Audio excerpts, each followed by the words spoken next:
আমি একটা গ্যারান্টি কি দিতে চাই, দোয়া কবুল হবে আপনাদের। একটা গ্যারান্টি দেব, একটা সময় আছে, 100% কি গ্যারান্টি। খোদার কসম করে বলি, 3টা কসম কাটি, আল্লাহে বিল্লাহে তাল্লাহে, 3টা কসম কাটলাম, আপনাদের যে কোনো দোয়া আল্লাহ কবুল করবেন। কিন্তু একটা সময় আছে, ওই সময়টায় আপনাকে কমপক্ষে 11 দিন, সর্বোচ্চ 40 দিন পর্যন্ত এই আমলটা করতে হবে।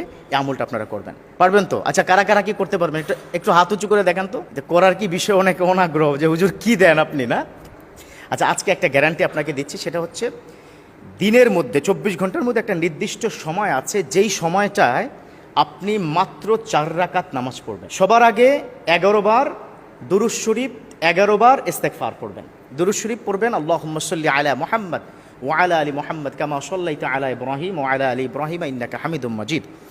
আপনি এই দুরূদ শরীফটা 11 বার পড়বেন, ইস্তেগফার পড়বেন, আস্তাগফিরুল্লাহ রাব্বি মিন কুল্লি যামবি ওয়া আতুবু ইলাইহি, এই পর্যন্ত। অথবা যদি পারেন লা হাওলা ওয়ালা কুওয়াতা ইল্লা বিল্লাহিল আলিয়্যিল আযীম।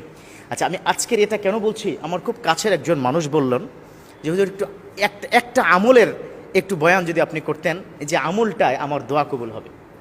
আজকাল অনেক প্রবলেম সমাজের মধ্যে, সংসারে অশান্তি একটা বড় প্রবলেম।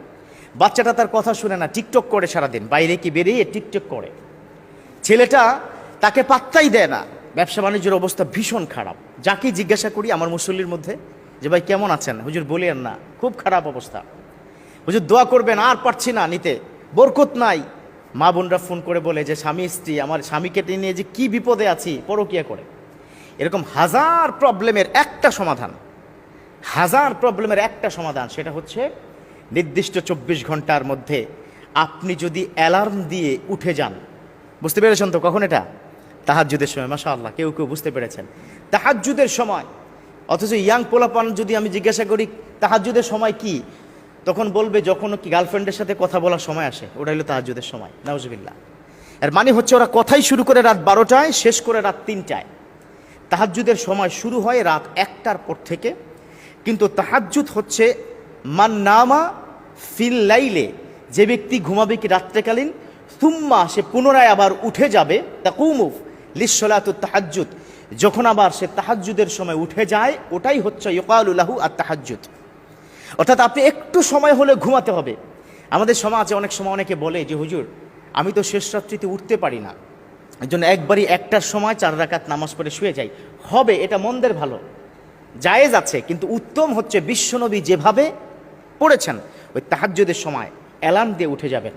উঠে সুন্দর করে উজু করে আপনি জায়নামাজ বিছিয়ে শুরুতে 11 বার ইস্তেগফার, তারপরে 11 বার কি পড়বেন, দুরূদ শরীফ পড়ে 4 রাকাত বিশিষ্ট 2 রাকাত 2 রাকাত করে নামাজের 4টি সেজদা, 2 রাকাতে 4টি সেজদা, 2 রাকাতে 4টি সেজদা, এই 8টি সেজদা, সেজদার মধ্যে যে দোয়া করবেন, লা ইয়ারুদ্দুদ দুআ ফি তাহাজ্জুদি ফিস সালাহ রব্বে কারীম, তাহাজ্জুদের নামাজে ফিস সুজুদ।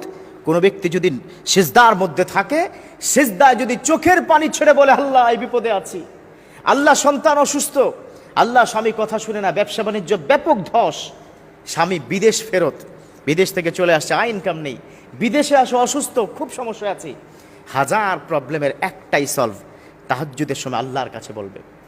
আল্লাহ সেজন্যই তো বলে দিয়েছেন ফাযকুরুনি আযকুরুকুম ওয়াশকুরুলি ওয়ালা তাকফুরুন। ও দুনিয়ার গোলাম, ফাযকুরুনি, আমাকে স্মরণ করো, আযকুরুকুম, আমি তোমাদেরকে স্মরণ করব।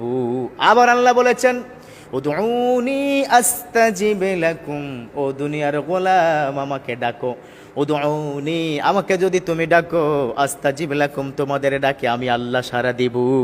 উদউনি, আরে ডেকে দেখ গোলাম। এই জন্য তাহাজ্জুদের অনেক আল্লাহর ওলিরা এই 11 দিন আমলটা করেছেন।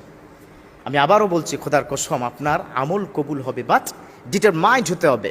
You have to depends on almighty, Allah will accept my দোয়া, এই বিষয়টা ডিটারমাইন্ড হতে হবে। আল্লাহ কবুল করবেন আমার কাজ। সর্বনিম্ন 11 দিন উঠে যাব, আল্লাহকে বলবো, তওবা পড়বো, 4 রাকাত নামাজ পড়ে আল্লাহর কাছে যদি আমরা চাইবো, ইনশাআল্লাহ তাআলা 100% guarantee will get benefit very very soon.